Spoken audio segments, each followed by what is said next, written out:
አንተ ደጎ ሳምራዊ እለፍ በመንገዴ በኢያሪኮ ላይ ጥሎኛል ወንበዴ ነፍሴን ወደ ጽኑ ሞት ተቃርባለችና የዓለም መድኃኒት ክርስቶስ ቶሎና ኢየሱስ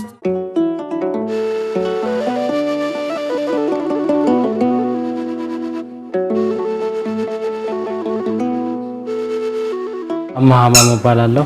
በሰሜን ሸዋ በመንዝ ማማ ምድር በሞላሌ ከተማ የተወለድኩ ነው።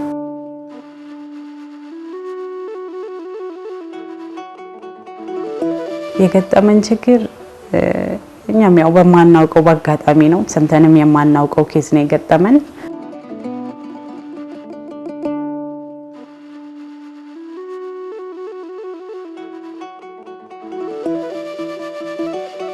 ያሉትን ሜዲካል ዶክመንቶችን በደንብ አይተዋቸዋል። ጊዜ በሄደ ቁጥር እጢው ከነርቮች ጋር አታችመንቱ ይጨምራል።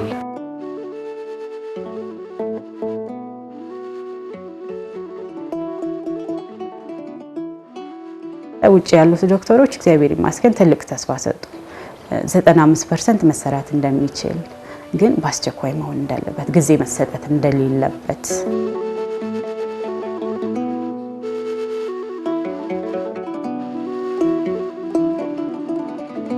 ያው ልጅ ያለው ልጅ አቃል ነው። ብዙ የኢትዮጵያ ሕዝብ በጣም ተረባርቦልኛል። በቃ ከሁለት ብር እንኳን ሳይቀር ይሰጣል።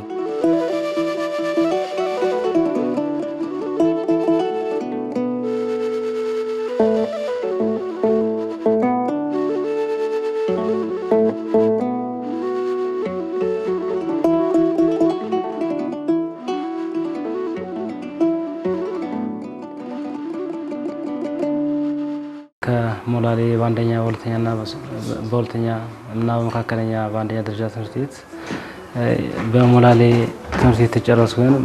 በሐዋሳ ዩኒቨርሲቲ በመጀመሪያ ዲግሪ በሲቪል ኢንጂነሪንግ ምህንድስና የተመረኩ ነኝ። በሁለተኛ ዲግሪም ከአዲስ አበባ ሳይንስና ቴክኖሎጂ ዩኒቨርሲቲ በሲቪል ወይም ስትራክቸራል ኢንጂነሪንግ ምሩቅ ነኝ። የምሰራው በሚዛን ቴፒ ዩኒቨርሲቲ በሌክቸረርነት ነው የምሰራው። ያው ለቤተሰብ የአርሶ አደር ልጅ ነኝ። ከቤተሰብ 9ኛ ልጅ ነኝ። 10 ልጅ አራት ወንድምና 5 እህቶች አሉኝ። በአጠቃላይ 10። እኔ 9ኛ ልጅ ነኝ። ያው ብዙ ጊዜ የሚያሳለፍኩት ምንድነው እኔ በትምህርት ነው። ከቤተሰቦቻችን መካከል በዓለማዊ ትምህርት የሄድኩት እኔ ነኝ። ሌሎቹ በመንፈሳዊ የሚያገለግሉ መሪጌታ ወንድም አለኝ። እንዲሁም መላከ ብርሃን ቀሲስ እንግዳስ የሚባሉ በሐረር በጭሮ አሰበ ተፈሪ የሚያስተምሩ ወንድምም አለኝ። ስለዚህ በትምህርት በዓለማዊ ትምህርት የመጣሁት እኔ ብቻ ነኝ። ያው ለቤተሰብ እንግዲህ ትንሽ በትምህርትም ይሞክራል ከተባልኩ ተማሪ ብዙ ጊዜ ያጠፋው ትምህርት ላይ ነው እና የኔ ህይወት ያን ይመስላል።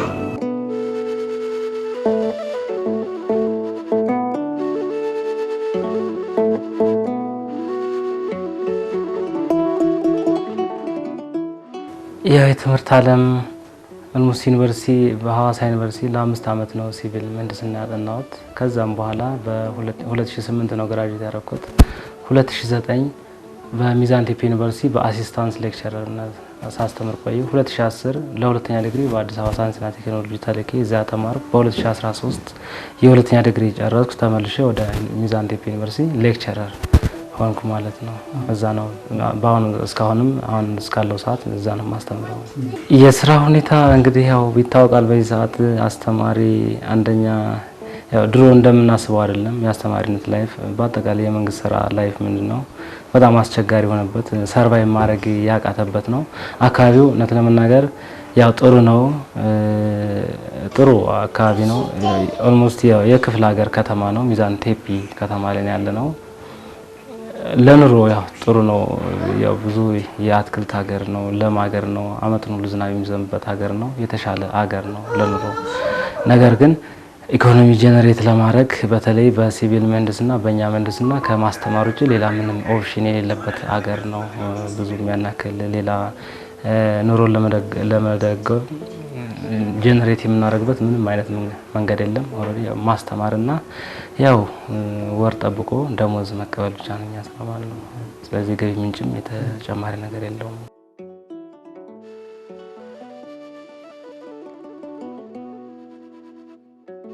እዚህ እየተማርኩ ያለ ነው። ኑሮም ከመሰረት ኦልሞስት ወደ 4 አመት ሆኖኛል። ለአጋጣሚ እሷም እዚህ ተማሪ ነበረች፣ አዲስ አበባ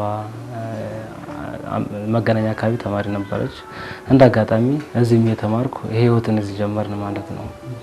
ከዛ እንደ ባይ ቻንስ ሆኖ ኦልሞስት እኔ ሁለተኛ ዲግሪ ከያዝም በኋላ ያው ተማሪም ወደ ዩኒቨርሲቲ ጆይን የሚያደርግ ተማሪ የለም፣ ሬር ነው። እንደውም ስራ ፈታ አይነት ነገር ሆነኛ። ያን ያክል ስራም የለም። ድሮ ብዙ ተማሪ ተቀጥሮ በነበረበት ሰዓት የነበረ አስተማሪ አሁን ተማሪ ኦልሞስት በየአመቱ ከ30,000 አካባቢ ነው ተማሪ የሚያልፈው። ያ ማለት የአንድ ዩኒቨርሲቲ ካፓሲቲ ነው። ያ ማለት ብዙ ስራ የለም። በቃ በባች ነው የምንሰራው እና ፍሪ ነው፣ አብዛኛው ጊዜ ፍሪ ነው። እና አልፎ አልፎ ለስራ ሄዳለሁ። እዛ ልክ የሚጠቅመኝ ዱቲ ሲኖር እዛ ሄጄ አስተምሬ እመጣለሁ። በዛ ነው ያለው።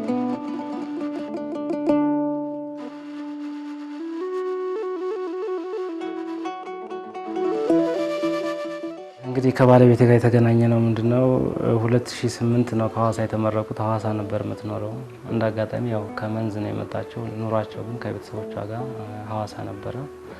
እንግዲህ መጨረሻ ግራጁዌት ላደረግ ነው። ትውውቅ ራሱ ያው ፈጣሪ ፈቅዶ ነው እንጂ ያን ያክል ለመታወቅም ረጅም ጊዜ አልነበረንም። በአጭር ሰዓት ተዋወቅን። ነገር ግን ተጋብተን እንደገና በቃ ያው በደንብም ስለተግባባን ወደ ፍቅር ዓለም ውስጥ ስለገባን 2012 ወይም 13 አካባቢ ኮቪድ ሲገባ ነው በቃ አብረን እንድንሆን ተነጋግረን።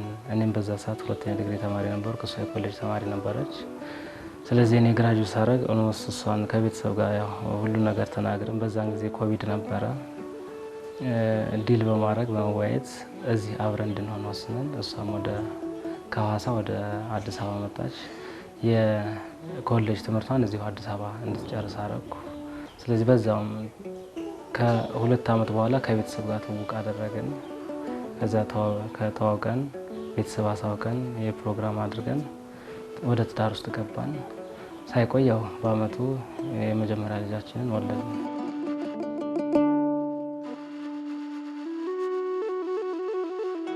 የተዋወቅ ነው ያው እግዚአብሔር በአጋጣሚ ነው። እኔ 2008 አካባቢ ነው ወደ ሐዋሳ የሄድኩት። እሱም 2008 ተመራቂ ነበረ ሐዋሳ ዩኒቨርሲቲ። እሱም እዛ ነበር የሚማረው፣ እኔም ወደዛ በሄድኩበት በዛ አጋጣሚ ነው የተዋወቅ ነው። ትውውቃችን ያንን ይመስላል። ከተዋወቅን ያው ከ3 አመት ምናምን ትውውቅ በኋላ አብረን ለመኖር የወሰንነው። አዲስ አበባ የመጣሁት በዛ አጋጣሚ። አሁን 2 ልጅ ነው ያለን፣ 2 ልጆች ነው ያለን። አሁን እየኖርን ያለ ነው በቃ በኔ። አሁን እሷም ኦልሬዲ የ2 ልጆች እናት ናት። ስራም ትታ የቤት እመቤት ሆናለች። አሁን እየኖርን ያለ ነው ያው እኔ በኔ በማገኘው ደሞዝ ነው ማለት ነው። በዛ ነው ሰርቫይቭ ያደረግነው። ላይፍ በጣም ከባድ ነው። ቤት ኪራይ ተከራይተን የምንኖረው፣ በጣም ውድ ነው ቤት ኪራይ። ኦልሞስት ደሞዝ አብዛኛው ወደ ቤት ኪራይ ነው የሚሄደው። ብቻ ፈጣሪ አልገበትም፣ እንደዚሁ እንኖራለን። ትንሽ ቻሌንጅ ነገር ነው።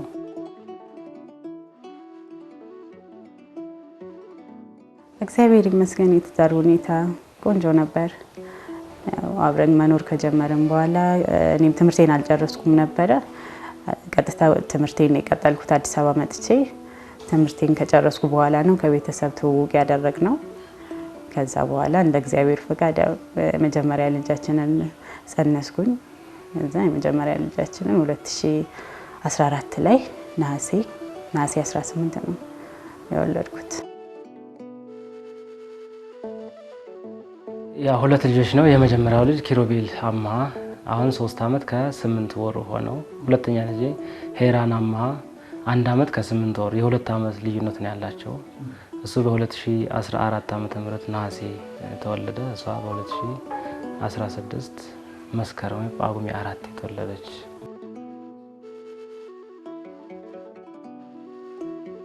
እንግዲህ ልጃችን ያው እንደምናውቀው ከጽንሰት ጀምሮ ያው በደንብ እንግዲህ በዘመናዊ በሳይንስም በኩል ቢሆን ያው ብዙ ክትትል ስናደርግ ቆይተን እስከምትወልድ ጊዜ ምንም አይነት በቃ ምንም እንከን ያላጋጠመን፣ ከተወለደን በኋላ መንግስት በሚፈቅደው ወይም በጤና ዙሪያ በሚፈቅደው የተለያዩ ክትትሎችን የእድገት ክትትል አድርገን በጥሩ ሁኔታ ነው በፍቅር ነው ያሳደግነው ልጃችንን እስከ 3 አመት ድረስ በቃ በፍቅር ነው። ስለዚህ 3 አመቱ ላይ ነው እንደዚህ ድንገት ነው አልታየም የማይታይ ነገር ነው መቼ እንደተፈጠረ አናውቀውም። 3ኛ አመቱ ላይ ስንደርስ ትንሽ እጁ ነው የማይታይ ምልክት ነበር። ሁለቱ እጁ አክቲቭ አይደለም ግራና ቀኝ እጁ እኩል አክቲቭ አያደርግም። እንዳጋጣሚ አንድ ቀን ነው እንደዚህ ጠዋት ላይ ያጫወትኩት ረፍት አግኝቼ ያጫወትኩት ያለው ሲያጫውተኝ ግራ እጁን ይሰበስበ ያፍራል እኩል አክቲቭ አይደለም እና እሷ ማታውቅ ምን ሆኗል ወድቋል ስላት ምን ሆኗል ምንም አልሆንም አለችኝ። እንደገና እንዲራመድ ሳደርገው እግሩ ትንሽ ይጎትታል።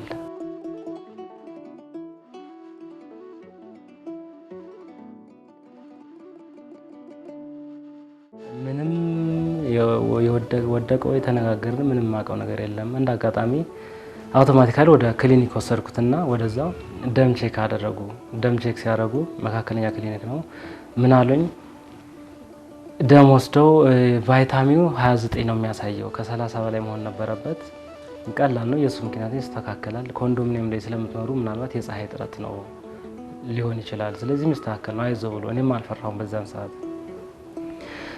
ስለዚህ በእንቁላል በፀሐይ በወተት እና ቀይ ስጋ እየሰጠ ትሪት አድርገው አለኝ ዶክተሩ።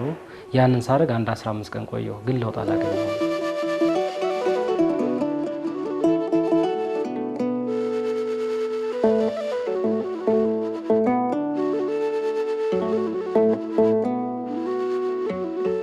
ከዛ መጨረሻ ቤጂንግ ሆስፒታል ሄድኩና አንድ ዶክተር አገኘሁት። ሲያየው እጅና እግሩ ነው። ስለዚህ እጅና እግሩን በአንድ ጊዜ የሚይዝ ከሆነ ይሄ ችግር የሚኖረው ጭንቅላቱ ላይ ነው አለኝ። ስለዚህ ሀፕን ከሆነ ከ15 ቀን ወደ 20 ቀን ደርሶታል። ስለዚህ በሲቲ ስካን ማየት አንችልም፣ በኤምአርአይ ከፍ ባለ መሳሪያ ኤምአርአይ መታየት አለብኝ ብሎ ወደ ውዳሴ ፒያሳ ነው ውዳሴ ዲያግኖስቲክ እዚያ ሴንተር ኤምአርአይ ቼክ ይደረግ ብሎ ላከኝ። በዛን ሰዓት አልደነገጥኩም። ምን እንዳይሆን ማለት በደንብ ያደገ ልጅ ነው ምን እንዳይፈጠር ያው እስከዛ ምንም አልደነገጥኩም። ከዛ ኤምአርአይ ቼክ ሲደረግ ማታ ላይ ነው ወይም ሌሊት ጠዋት ላይ ነው ለልጆች አነስቴዥያ ተሰጥቷቸው ማደንዘዣ ተሰጥቷቸው ነው የሚሰጡት። ከዛ ወስደን ቼክ ስናስደርገው ያን ጊዜ ነው በጣም የደነገጥኩት። ባለሙያው ጠራኝ። ጭንቅላት ውስጥ የ3 ሴንቲሜትር እጢ ያለበት ሁሉ ነገረኝ።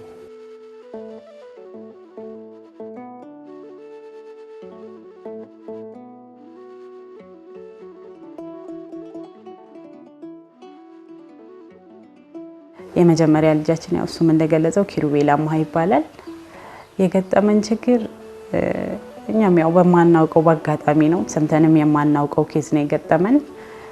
እንደ ድንገት ነው ያወቅነው። እስከ 3 አመት ድረስ ምንም ነገር ችግር የለበትም ትኩሳትም እንኳን የማያውቀው ልጅ ነበረ። ግን 3 አመቱ ላይ በአጋጣሚ በቃ ድንገት ነው እኛም ያወቅነው። ትንሽ በግራ በኩል እጁና ሰውነቱ የአክቲቭ ያለ መሆን ከተቃራኒው ጋር እንቅስቃሴ መቀነስ ያ ነበር ምልክት የነበረው።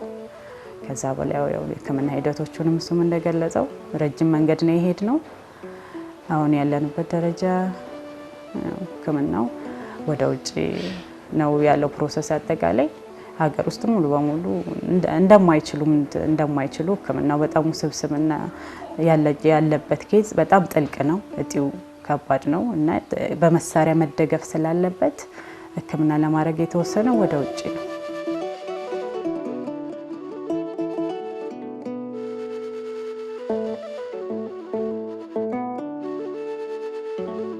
ከባድ ነበር። ያወቅነው መስከረም አካባቢ ነው። በቃ እንትና ወደ ውዳሴ ሪፈር ተጽፎልን ቼክ መደረግ አለበት ተብሎ እዛ ቼክ ለማስደረግ ሄድን። ያንን ቼክ አፕ ዘን የመጣ ነው ለአዲስ አመት አይ ቲንክ ሐሙስ ነበረ። እኛ ሮብ ነበር ይሄድ ነው ዘውዲቱ ሆስፒታል ስንሄድ ዶክተሩ ሲዲውን አወጣ አየው። በቃ በጣም ደነገጠ። አንደኛ ልጅ ነው ኬዙ በጣም ከባድ ነው።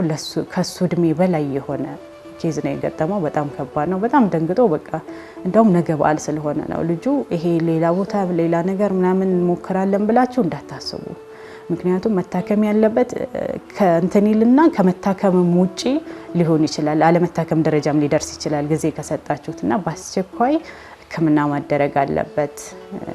ሕክምናው ማድረግ የሚቻለው ደግሞ ጥቁር አንበሳና ዘውዲቱ፣ ምክንያቱም በጣም ጥልቀት ስላላት ቴሌስኮፕ ያስፈልጋል። እዚህ ደግሞ ቴሌስኮፕ የለም፣ ሪፈር ጽፍላቸዋለሁ ብሎ ነው። ጥቁር አንበሳ ወረፋ ስለሚበዛ እና ዘውዲቱ ትንሽ ቀለል ስለሚል በአስቸኳይ መደረግ ስላለበት ዘውዲቱ ሂዱ ብሎ ዘውዲቱ ሪፈር ጻፈልን።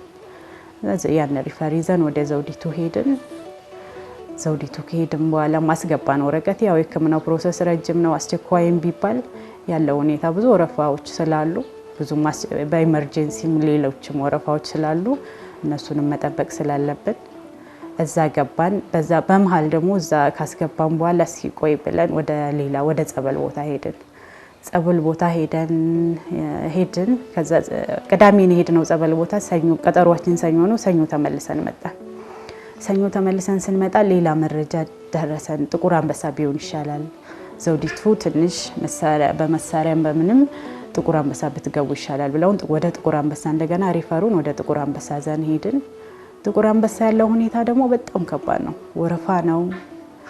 ምንም ዛሬ በቃ ቀጠሮ በቀጠሮ ነው። በልጁ ምንም አይነት እንዲያርጉም ይሄ ሕክምና እንዲሆን የሚባል ነገር ምንም የለም። ዛሬም ነገኑ ነገም ተንጎዳኑ የሚል ቀጠሮ ብቻ መስጠት ብቻ ስለሆነ እንደዛ እየተከታተልን ቆይታ አደረግን። በቃ ወረፋ ጠብቁ ተባል። በመሀልኛ ምንም የተባልነው ነገር የለም። ያው አዩት፣ ውጤቱን አይተው በጣም ከባድ ነው፣ አስቸጋሪ ነው። ግን ያው ምንም ቢሆን ወረፋ አለ፣ ወረፋ መጠበቅ አለባችሁ ነው የተባልነው። እንደዚህ ይሰራል እንደዚህ የሚሆናል ምንም መረጃ አልተሰጠንም። ብቻ ወረፋ ጠብቁ ተባል። በቃ በመሀልኛም ትተን ወደ ጸበል ቦታ ሁሉንም በቃ ወደ ፈጣሪ ነው እንትን ያልነው። ወደዛ ሄደን ጸበል ቦታም ስንከታተል ቆየን።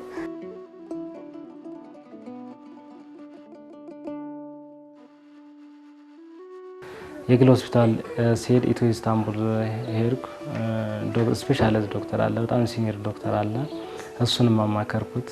እሱ ምንድነው ያለኝ ትንሽ ጥልቀት ላይ ነው ያለችው፣ ያው 50% ነው። በጣም ትንሽ አስቸጋሪ ቦታ ነው ያለችው።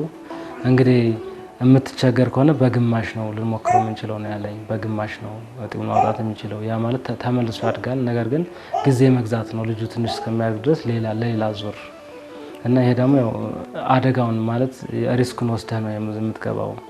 እኔ ከዛ በኋላ ዶክተር ይሄን ሲለኝ ምንድነው የምትለኝ?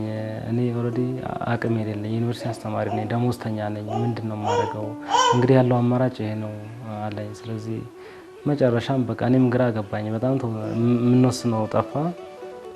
ግን ያው ሰው ጥሩ ነው። ጓደኞቼ በዙሪያ ተሰብስበው ይሄ ነገር መታከም አለበት፣ ወደ ውጭ መውጣት አለበት በሚል በቃ ግሩፕ ሰብስበው ቴሌግራም ክሬት ቻናል አድርገው የተለያዩ ሰዎች ከ3600 በላይ ሰው ሰብስበው እንደገና በቃ መታከም አለበት የሚለው ከዛ ድጋፍም ከዛም በቃ ያልጠበነ መጀመሪያ አንደኛ ለዚህ የመጀመሪያ ነኝ። ብዙም ልምድ የለም፣ የመለመን ብቃቱም የለም፣ ድፍረቱም የለም እና ይሄ በጣም ቻሌንጅ ፉል ነበረ። ነገር ግን ያው ጓደኛ አለ በዙሪያዬ፣ እነሱ አማከሩኝ፣ ፕላትፎርም ፈጠሩ፣ ቴሌግራም ቻናል ፈጠሩ፣ ሰው አሰባሰቡ፣ ብር ማሰባሰብ ጀመሩ። በዚህ መካከል እንግዲህ ያው ከህንዶች ጋር መጻጻፍ ጀመርን እና ህንዶች ያው ምንድነው ከ95% በላይ እንደሚሰሩት ነው እርግጠኛ ሆነን ነገሩን። ያው የተሻለ መሳሪያ አለ እንሰራዋለን አሉ። አሁን በዛ መልኩ ይዘን ከነሱ ጋር ወደ ህንድ ይሄዳል የሚለው ኮስቱን እስቲሜት አስደረግን። ኦልሞስት ከ3.5 እና ከዛ በላይ እኛ በመናቀው ከ3.5 በላይ እዛ ከሄደ በኋላ የራሳችን ላብራቶሪ ከሰራን ኮስቱ ያው ቫሪ ሊያደርግ ይችላል ነው የሚሉት እነሱ እና በዛ መንገድ ሆኖ አሁን ዛሬ እዚህ ላይ ደርሰናል ማለት ነው።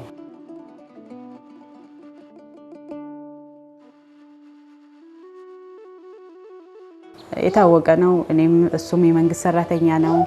እኔም የቤት እመቤት ነኝ።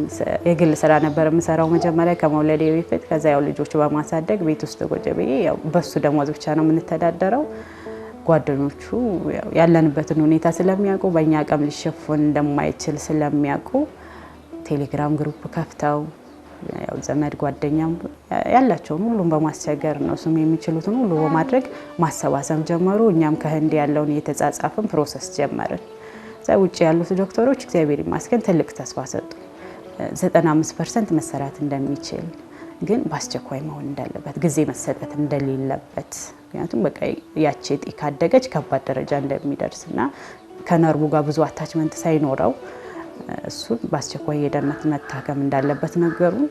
ያለንበት አሁን የደረስንበት ሁኔታ በቃ ያለንን ሁሉ በቃ እኛም ያለንን ዘመድም ያለውን እግዚአብሔር ይመስገን ከመጠን በላይ ነው የተደረገልን። ብዙ ሰው ተረባርቦልናል።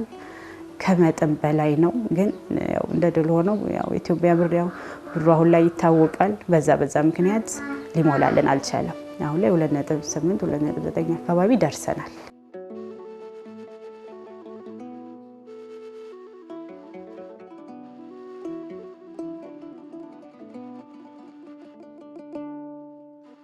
ሙሉ ለሙሉ ከህንዶች ጋር የቪዛውንም ኢንቪቴሽን ሌተርም እንዳጋጣሚ ባይ ቻንስ ሆኖ ዶክተሮችም ሲኒየሮች ዶክተሮች መጥተው እዚህ ቦሌ አግኝቻቸው ኮንሰልት አድርገውታል። ልጁንም በደንብ አይተውታል። ያሉት ሜዲካል ዶክመንቶችን በደንብ አይተዋቸዋል። ስለዚህ ምንድነው ብቻ ጊዜ አይሰጠው እንጂ በደንብ የሚሰራ እጢ ነው ያለው።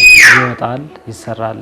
ስለዚህ ብቻ ቶሎ ይሁን ማለት ጊዜ በሄደ ቁጥር እጢው ከነርቮች ጋር አታችመንቱ ይጨምራል። ስለዚህ ያንን ለማላቀቅ ጊዜ ያስቸግራል። ህክምናው አስቸጋሪ ይሆናል። እንደገናም አፍተር ሰርጀሪም ቴራፒም ሎንግ ታይም ረጅም ጊዜ ይወስድብናል። ስለዚህ ቶሎ ቢሆን ነው የሚሉት እነሱ።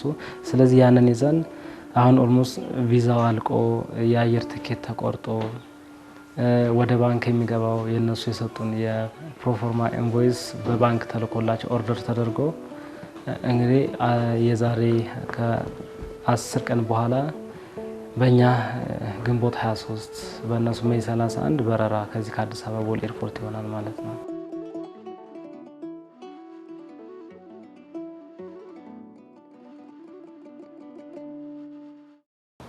ከባድ ነው። ያው ልጄ የመጀመሪያ ልጄ ነው። ለኔ ደግሞ በቃ የልጅነት ልጄ ነው። የብዙ ነገር በቃ ፈጣሪ የብዙ ጉድለቶች ማሟያ አድርጎ የሰጠኝ ልጄ ነው። አባቴን የሚያጣሁት በቅርቡ በአመት 1 አመቱ ነው። እሱም ባጣሁ በአመቱ ነው ይሄ ነገር የተከሰተብኝ። ያው ችግር በችግር ላይ ነው የተደራረበብኝ እና ለኔ በጣም ከባድ ነው። በቃ ማሰብም ከምለው በላይ በቃ ፈጣሪን የማመሰግንበት ሁሉን ነገር የጉድለቴ ማሟያ አድርጎ በሰጠኝ ልጄ ነው የመጣብኝ ፈተና። እግዚአብሔር ያው በሚወዱት ነገር ነው ፈተና የሚመጣው። በመወደው ነገር ነው እየተፈተንኩ ያለሁት። በጣም ከባድ ነው። በተለይ በቃ ቀን በቀን እያነከሰ አንድ እጅ ብቻ እያንቀሳቀሰ አንድ እጁ አልሰራ ሲለው የሱን ስቃይ ያየው ቀን በቀን በቃ ያየሁት እንትን ማለት ለወላጅ በጣም ከባድ ነው። እኔ እንትን ብሎ አድጎልኝ ነገ አሁን 4 አመት ሞልቶ ትምህርት መቼ ነው የሚጀምረው የሚለውን ሀሳብ ውስጥ ነበርኩ እንጂ አሁን ላይ ሕክምናው ይሆናል አይሆንም የሚለውን ሀሳብ ማሰብ በጣም ከባድ ነው እንደወላጅ። እንደዛ ነው ያለውበት ሁኔታ። ባያገኝ ኦልሞስት እጢው እየሰፋ ሲመጣ ሌሎች ነርቮች መዝጋት ነው። እንደው መጀመሪያ ሪፈር ያለኝ ዶክተር ወደ ልቡ የሚሄደውን ቧንቧ ነው የሚዘጋው ነበር ያለኝ። ስለዚህ ቶሎ መፍጠን አለባቸው። ቮሊዩም መጠኑ በጨመረ ቁጥር ቱቦቹን የማጥበብ ነው። ከዛ መጨረሻ ምንድነው ፓራላይዝ ማድረግ ነው። ሙሉ ለሙሉ ፓራላይዝ ሆኖ ነው የሚሆነው ማለት ነው። አሁን ኦልሞስት ግራጁ ሳይለንት ነው። በተለይ ጣቱ ምንም አይንቀሳቀስም። ጣቶቹ ብታስገድደው በፎርስ ነው በኃይል ነው እጁን ማንቀሳቀስ የሚችለው። ግራጁ በጣም ሳይለንት ሆናለች። ግራ እግሩ ያው አንዳንዴም ከመሬት ማንሳት ይከብደዋል። ስፔሻሊ ጣቶቹ አይነሱም፣ ከፊት አይታዘዙለትም፣ እንደውም ያደናቅፋሉ ለማለት። ስለዚህ አሁን ግራጁ ዋን ሳይድ ዊክነስ የተባለው ሌፍት ሳይድ ዊክነስ ነው። የእጢውም ሪዛልት ምንድነው? የቀኝ ጭንቅላት ላይ ስላለ የግራ ሰውነት ነው የሚይዘው። ስለዚህ የግራ እጅና የግራ እግሩ ዋን ሳይድ በሜዲካል ላንጉጅ ዋን ሳይድ ዊክነስ ኦር ሌፍት ሳይድ ዊክነስ ነው የያዘው ማለት ነው። ስለዚህ ያነክሳል። ግራ እጁ ኢንአክቲቭ ሳይለንት ሆናለች።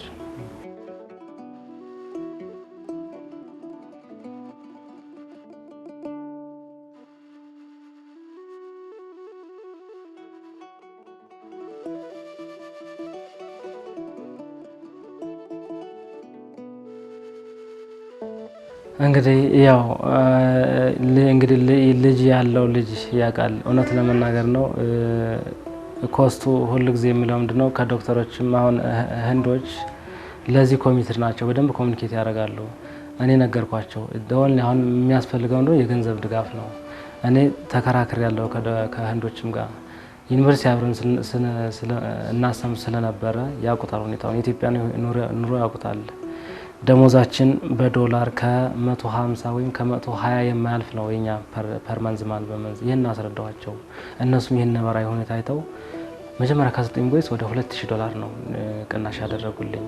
በጣም ተባብረውኛል። የሰጡኝ ትልቅ እንትን ነበር። አሁንም ቢሆን ያው ትልቅ ነው ግን $2000 ቅናሽ ያደረጉልኝ። ለምን ያለኝን የባክግራውንድ በማስረዳት ስለዚህ ምንም አይነት ገቢ እንደሌለኝ ባለቤቴም የቤት እመቤት እንደሆነች እየኖርን ያለነው በእኔ ደሞዝ ብቻ እንደሆነ እሱን በማስረዳት ያው እነሱም ቅናሽ ያደረጉ። እኔ አሁን ምንድነው ብለው ያው ልጅ ያለው ልጅ አቃል ነው ብዙ የኢትዮጵያ ሕዝብ በጣም ተረባርቦልኛል። በቃ ከሁለት ብር እንኳን ሳይቀር እየሰጣል የሰው ያለው ነው በጣም የተባረቡኝ። ስለዚህ ትልቅ ድጋፍ አድርገዋል። ግን እንደድል ሆኖ ያው አንደኛ የብር ዋጋም በመውረዱ መሰለኝ ዋጋው በጣም ጨመረ ከፍ አለ። ስለዚህ ሊሞላም አልቻለም። አሁን በቃ በየቀኑ እየተነጋገርን ነው ከጓደኞች ግን በቃ በጣም ማስቸገር ያው ልጅ ስለሆነ ነው። እኔ ለሁሉም ነው። እኔ ለምሳሌ የህመም እኔ ላይ ቢሆን ወይ አልሞከረው ነበር ነው በቃ ጊዜን እጠብቃለሁ። ግን ልጅ ነው አንደኛ የመጀመሪያ ልጅ ነው። ለሱ ብዬ ነው የምኖረው። በዚህ ምድር ምንድነው ያለ ደስታ ሲባል ልጅ ነው። ሌላ አማራጭ የለም። ስለዚህ ለልጅ የማይደረግ ነገር የለም፣ የማይገባበት ጉድጓድ የለም። ስለዚህ ያለውን ጓደኞችን፣ ቤተሰብ፣ የስራ ባልደረባ በጣም እያስቸገርኩ ነው። እነሱም ከኔ በላይ ሆነው በቃ ከኔ በላይ እንዳው ምን ነው ዝም አልክ ሁሉ ይሉኛል። እንቀስቅስ እንጠይቅ። ስለዚህ ብዙ የሚተባበረ በዙሪያ ጓደኛ አለ። ያም ሆኖ ግን የኑሮ ሁኔታ ይታወቃል። በዚህ ሰዓት በጣም አስቸጋሪ ስለሆነ አሁን 2.8 አካባቢ ከደረስን በኋላ ያው ዝም አለ። ቀኑም እየደረሰ መጣ። እነሱም ቶሎ መታከም አለበት አሉ። እኔ አሁን እንደው ከተቻለ ያው የገንዘብ ድጋፍ ነው የሚያስፈልገው። ይሄን ለማሟላት የሚሄደው የሰው ሀገር ነው። እዚህ ሀገር ቢሆን እንኳን የሆነ ነገር ቶሎ ድረስ ይባላል። እንግዲህ የምንሄደው የሰው ሀገር ነው። ካነሰን ምንም እናደርገው ጉዳይ የለም። ስለዚህ ያው የውጭ ሕክምና ሲባል ይታወቃል በጣም ኮስቲ ነው። ስለዚህ ዝግጅት ያስፈልጋል። እኔ ልምድ ወስጃለሁ። ከአሁን በፊት የሄዱ ጓደኞች አሉ አሳክመው ይመጡ። ነገር ግን የማይጠበቅ በጣም ብዙ ወጪ ያለ ነው ያሉኝ። አሁን ለምሳሌ እዚህ 2 ሚሊዮን ብለው ካሰጡ የግድ ከ4 ሚሊዮን በታች እንኳን አይጠበቅም። ውድ ነው። ራዲሽን ሊያስገቡ ይችላሉ ነው ያሉኝ። አሁን ኬሞቴራፒ ሊያስፈልገው ይችላል። ለምን እጢው በጣም ዲፕ ጥልቀት ላይ ነው ያለችው። ስለዚህ እሱን ሙሉ ለሙሉ ለማድረግ ኬሞቴራፒ ያስፈልጋል። ኬሞቴራፒ ካለው ደግሞ በጣም ኮስቲ ነው፣ ውድ ነው። ያንን ደግሞ አሁን ኢፍ ነው ከሆነ ብለው ነው የሰጡኝ። አክቹዋል አንሰርቲኒቲ በጣም ብዙ ነው የህክምና። አሁን እነሱ የሰጡኝ ፈርስት ኢንቨስቲጌት እናደርጋለን ከዛ ሰርጀሪ እንሰራለን ብለው ነው የሰጡኝ ዋጋ። ነገር ግን ላብራቶሪውን እኛ ከሰራን በኋላ የትሪትመንት ላይኑ ሊለይ ይችላል ብለውኛል። ያ ማለት ኬሞ ያስፈልጋል። ኬሞ ካስፈልገው ደግሞ ዝግጅት ያስፈልጋል። ዋጋው ውድ ነው። እሱ አሁን በጣም ፍራቻ ውስጥ የሚያስገባኝ እሱ ነው እና ስለዚህ እንደው ቀሪውን ገንዘብ ለማግኘት ነው አሁን እየጠበቁ ያለሁት። እንግዲህ በቅድሚያ እስካሁን የተደረገልኝ የኢትዮጵያ ሕዝብ እውነት የማውቃቸውም የማላውቃቸው በጣም ብዙዎቹ ድጋፍ አድርገውልኛል። እጅግ በጣም አመሰግናለሁ። ከጎኔም ስላላችሁ እስካሁንም ድረስ ከጎኔ ናቸው። ሁሉም እግዚአብሔር እውነት በማያልቀው በረከቱ እግዚአብሔር ይጎብኝልኝ እና አሁንም ይሄን ፕሮግራም የምታዩትም ያያችሁትም እስካሁንም ከጎኔ የነበራችሁትም በቃ ድጋፋችሁ አይለየኝ ይቀጥል ነው የምለው። ምክንያቱም ልጅ ነው፣ በልጅ ከባድ ነው። ልጅ በቃ ከዚህ ከስቃይ አውጡኝ፣ ልጄን አሳክሙልኝ። የገንዘብ እርዳታ በጣም ያስፈልገኛል። የደረስኩበትን ያለ ይታወቃል፣ የሚያስፈልገኝም ይታወቃል። ኢትዮጵያን ሕዝብ በመተማመን ነው እንቅስቃሴ ለማድረግ ያሰብ ነው። ብሩ ሞልቶልን ሳይሆን እናንተን ተስፋ በማድረግ ስለሆነ በቃ ሁላችሁም ያላችሁን አነሰን በዛም ሳትሉ ድጋፍ አድርጉልኝ። በእኔ ላይ የደረሰ እናንተ ላይ አይድረስባችሁ ነው የምለው። ስለምታደርጉልኝ ድጋፍ እጅግ በጣም አመሰግናለሁ። እግዚአብሔር ይስጥልኝ።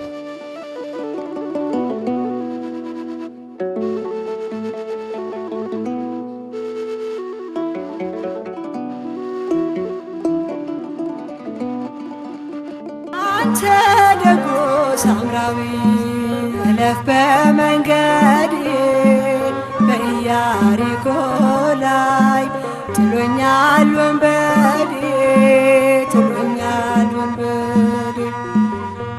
ነፍሴን ወደ ጽኑ ሞት ተቃርባለችና የዓለም መድኃኒት ክርስቶስ ቶሎና ኢየሱስ